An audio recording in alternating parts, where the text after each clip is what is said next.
Carlos Ramirez, owner of NVSAUDIO in Roselle, New Jersey. Hertz did their thing again. Their slim SPL Show Neo is a true drop and fit. This is the first Road Glide Ultra we've gotten in, so we're able to test the rear pods. Anybody that does these bikes knows that you got to use a really thin speaker or a thick spacer with some grinding to get them in.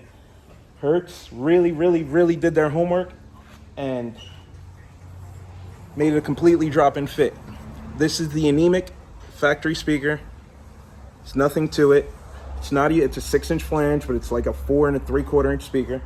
So of course nothing fits.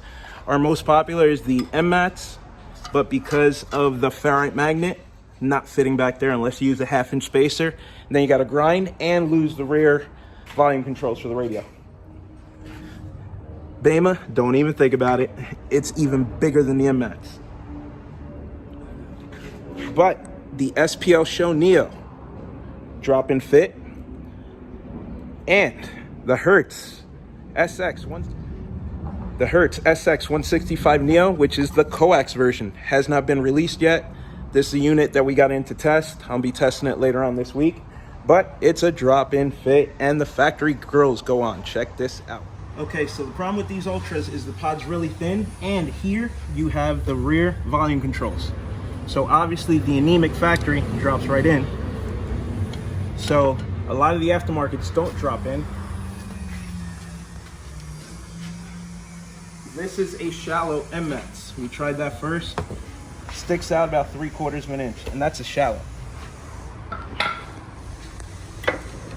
Hertz SPL Show Neo drops right in, and the factory grill fits right over it.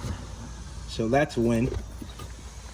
And the brand new SPL Show Neo, that is the SX165 Neo, is also a drop-in fit. This speaker is not available yet, but it will be available soon.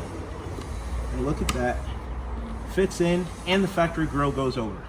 This is a godsend for all these Ultras that have the factory speaker pods, and we tested it with the aftermarket pod too. No heating of the pod, no grinding, no cutting, no spacers, drops in. And it's a Hertz Neo, so it can handle a ton of power. I'm really happy about this. This saves us about 1.5 to 2 hours of labor, which we don't have to charge the client for.